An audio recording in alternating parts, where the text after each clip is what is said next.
Good afternoon, everybody. Uneducated Economist here. I just wanted to talk briefly about this trade deficit. There's a lot of articles out right now talking about the widening gap in the trade deficit that the United States is experiencing. Ultimately, we're buying ever increasing amounts of foreign trade, and our exports are not keeping up with the amount of purchases that we're making. Now, this is something that I have to think about when it comes to the Cantillon effect. And a lot of you, who follow me on this channel know that we've talked about the Cantillon effect just recently. And as I like to say, Cantillon, he was a French guy, so his name was actually pronounced Cantillon. So this Cantillon effect, the way it is described by most economists is new money coming into the system, and the people who have access to that money first, they get to spend it at face value. But by the time this money enters into the system and starts circulating around, it starts driving up the prices of all the goods and services. So the people at the end of the line who have last access to that money, they're the ones who suffer the most, as they are paying for higher prices, but their wages haven't gone up.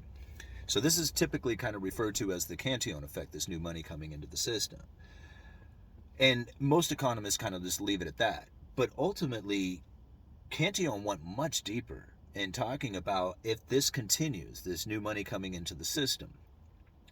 And what will end up happening is that the people who are getting that money first, they don't want to spend that money on higher prices. Like when the prices start to increase, they're like, well, we just got this new money. We want to enjoy our lives more. We want to increase our standard of living, not have the new money and then be able to buy the goods and services at a higher price. That's not what we're interested in, right? If we get new money. So if the people who have new money coming in start seeing the prices go up, well, they're going to start searching out foreign trade to compete with the domestic manufacturing.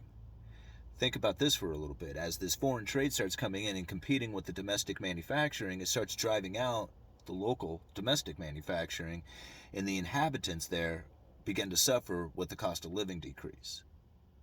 So not only are their jobs basically leaving, the inhabitants' cost of living are dropping, and they end up having to leave the area too. So as the domestic manufacturing starts to leave due to the foreign imports coming in, if this new money continues to pour into the system, then what will end up happening is that it will start increasing ever amounts of foreign trade and pushing out ever increasing amounts of domestic manufacturing. More and more people will leave, and what you will eventually end up with, if this new money continues to pour into the system, what you will eventually end up with is the people who have access to that money will be reliant on foreign trade, and everybody else will be living in poverty. Once the money stops, everybody's living in poverty. So this is something that we have to really keep an eye on. This foreign trade is quite a big deal. And when you hear the United States complaining about China not keeping up on their end of the bargain, that's them trying to prevent this Cantillon effect from increasing ever further. The only problem is that it's not nearly enough, and it's not going to matter because it's really more of a cycle than it is like a churning point or something that you can actually reverse course on. Now, if you wanted to reverse course on this, it is possible.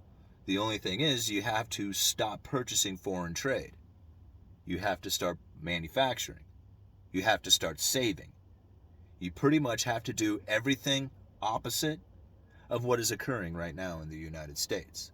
Because you think about it, the United States used to be the number one manufacturer of the world. We produced and sold more stuff to the world than any other country did. But as we were manufacturing and selling to the world, that was a lot of money, new money, coming into the system. And as it continued to pour into the system, eventually what ended up happening is that the United States started buying a lot more foreign goods and driving out their domestic manufacturing. So this Cantillon effect, it's been taking place for a long time. I mean, decades and decades it's been going on. And there's no way to reverse it.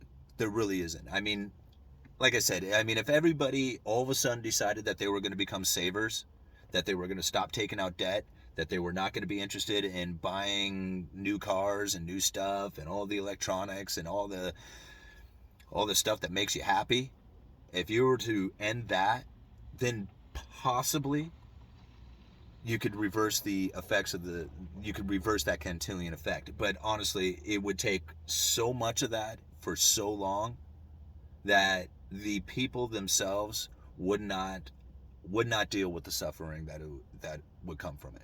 They just simply wouldn't do it. And you can really see it, like, even right now, as you hear the complaints about like housing. I hear people saying all the time that they're going to be waiting for housing prices to drop. um it's possible. It's really possible, especially if the interest rates rise dramatically, especially on the mortgage-backed securities. If the Federal Reserve backs off on the mortgage-backed securities and the investors are not there to step up, then you will see the interest rates rise.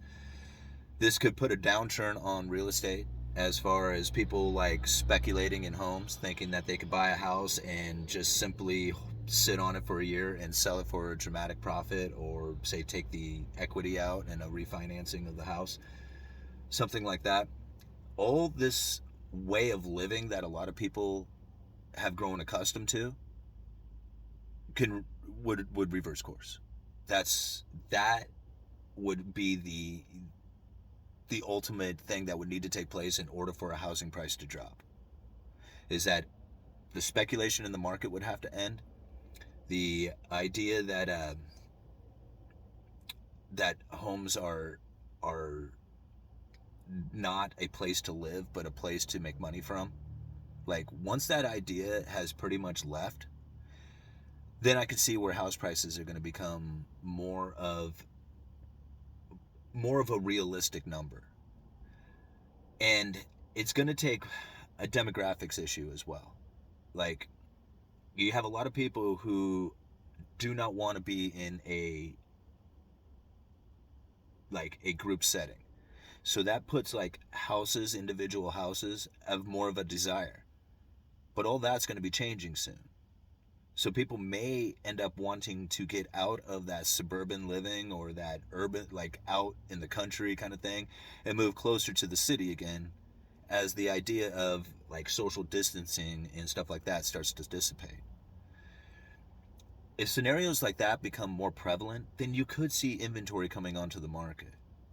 You could see like even like the demographics issue of people who are retiring, looking to maybe get out of their house, retiring, even the older population simply, and I hate to say this, dying off.